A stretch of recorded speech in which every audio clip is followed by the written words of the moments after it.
In this video, we're going to be dealing with I've cheated, now what?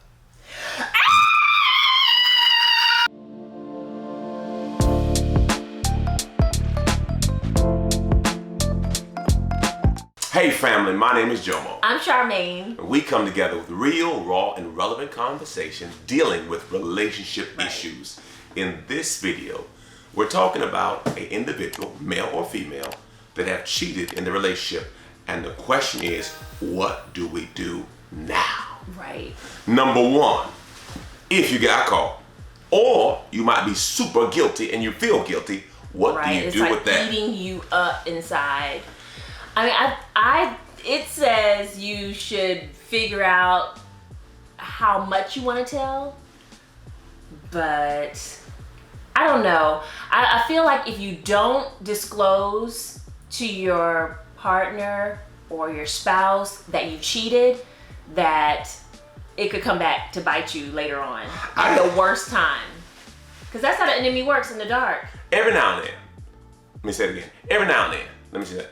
Every dark moon, let me say it one more time. Every once in a while, God will give you grace, and you might get away with it. But you are living a dangerous life. Right. Because somebody knows something about you and you just don't know when they going to tell it. Right. So you got to be careful. So the best way is to deal in honesty and transparency.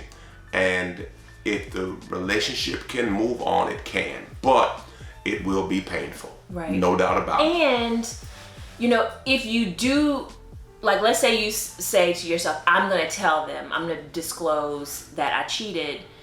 I think knowing how much you're going to tell is crucial, because I don't think knowing every dark detail of your infidelity is going to be helpful or fruitful with your relationship moving forward. If your spouse decides to move forward with your relationship, I think knowing when to stop the story, you know, I think is going to be crucial, because just try to stick with facts that would be relevant to you telling. Yeah. Gory details may not help. Right. And some people want more, but they really can't handle more. They say they want more, they really don't want it. They really don't want it. Okay, number two, take responsibility.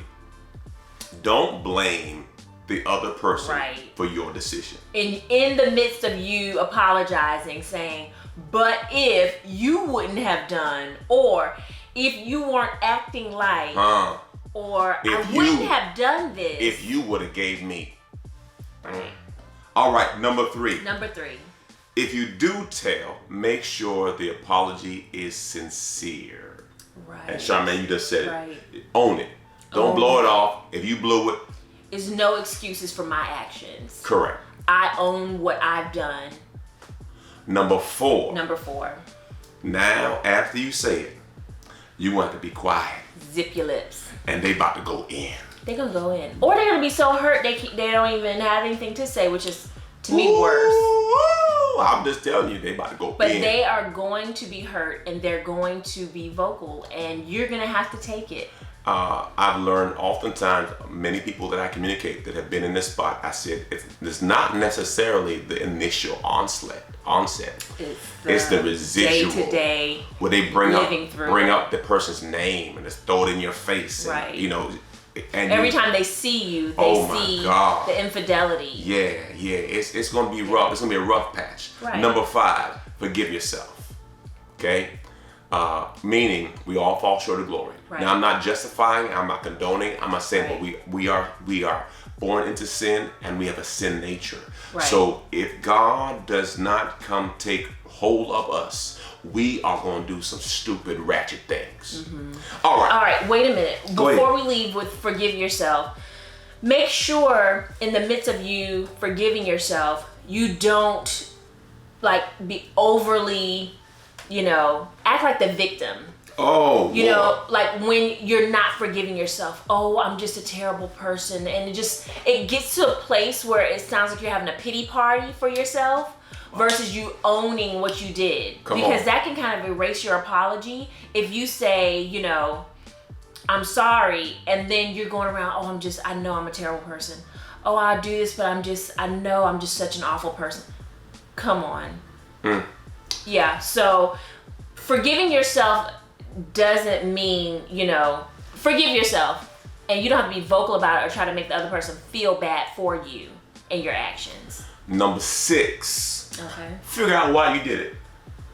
Yeah. Be honest with yourself. Right. You might have to dig deep. It might not even be something that happened in your relationship. It might have been something that happened in your childhood. Yeah, I know when I think about me in relationships, right. I never saw a marriage work. So never seeing a marriage work, my expectation is that you're just supposed to keep moving. Right. So if you have a troubled mindset, or you've seen the wrong things, you may just think it's normal. Right. Because my daddy was slipping and sliding.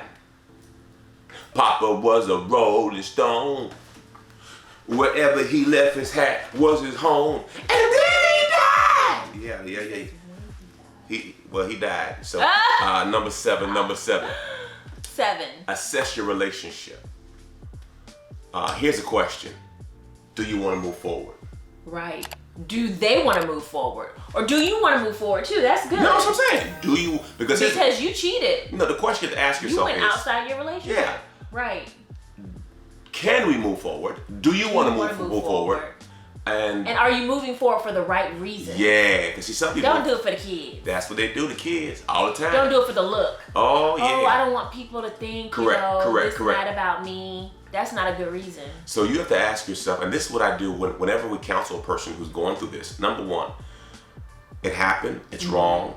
Do you want to move forward with this person? Because if you don't want to move forward, you're not going to take the actions to be able to mend and repair and recover from this infidelity. Because people say they want to move forward, but their actions aren't indicative of forgiveness, confession, healing, restoration. It takes a lot to get over this. Right. You can do it, but both people have to be totally committed to this process. Right. And it's not easy. It takes 2 to have a marriage. Correct. Next one, number 8, you got to cut them off. You got to cut it. So here's the person off that you had the infidelity with. So Charmaine had asked me a question. So JOMO, what if I work with the person? Right. Then you have to set guardrails up to make your spouse feel more secure about you spending time with the person that you had infidelity with. You did the job. I would feel better if you just quit. But what if they're in a high power position where they can't just quit and their salary is the main salary for their household? What if they have so many different scenarios. What if your wife is a stay-at-home mom and you're the sole breadwinner of the house and you cheated with somebody at the office? I mean, you didn't even think about that. I mean, I just want to strangle whoever did that right now. But anyway. Strangling people? Yes. I mean, really. You didn't even think about that. How that would affect you after you cheated and you want to still stay with your wife. But anyway. Whoa. Stay with your husband. She might be the high. She might be the high-powered chick. Because these chicks out here right now are really ratchet. Just because they high power, they ratchet? They're boss ladies now, so they be telling people what to do. They be the boss. Yeah, they be bossing people around. Yeah, it could be the wife that is in the high power position where you can't leave your job. So then what do? You set up guardrails and you allow the person that was offended in the relationship set the rules and the standards as far as how to repair the relationship. Correct. Next up, once you get on this path, now we'll do regular checkups. How you doing, babe? Now, if you offended the person get ready. Get ready for checkups. Get ready for cell phone checks. Get ready for email checks. Get ready to release access codes to your cell phone, your password. All that's wide open because we're not moving forward with the same way. If you always do what you've always done, you'll always get what you've always gotten. If you want something different, you have to do something different. So once we set guidelines, the next step is track what they're doing. So you want to track your changes. Yes. Track what you're doing. And this is really good too for the person that was offended because they can actually see what steps you're taking in order to be a better person. Often another good thing to do is get help. Right. You may need to get counseling. Right. You may need therapy. You may need to talk to a minister. but you may need to get help in an accountability partner. I was just about to say that's really who might be able to tie in and kind of walk you through it. Right. And the last point is time. Trust takes time. Absolutely. If you're going to rebuild trust, it's going to take time and effort to really allow trust to be rebuilt. Because see, the foundation of a relationship is trust. Right. Once trust is broken, it takes a lot longer to rebuild where you were. Right. And once a foundation has been cracked, it's really never the same unless you rebuild it from scratch all over again. Yeah. When you do that in your relationship, the person is not the same person that you entered the relationship with unscathed. Now they're a new person that has had some hurts that you didn't meet them with. So don't expect them to come out of the infidelity and be the exact same person that you married, because you've changed that. And that's a part of you healing and them healing. when you break a person, you broke them. Right. And they're never the same. There's going to be some cracks, some dents. All day. There's going to be some evidence of what they've been through. Right. So I hope this message helped you. I cheated, now what? You can recover and you can make it through. Absolutely. But it will be a lot of work. And God-centered. All day long. The way. Well, we love you. Remember, love, laugh, and learn.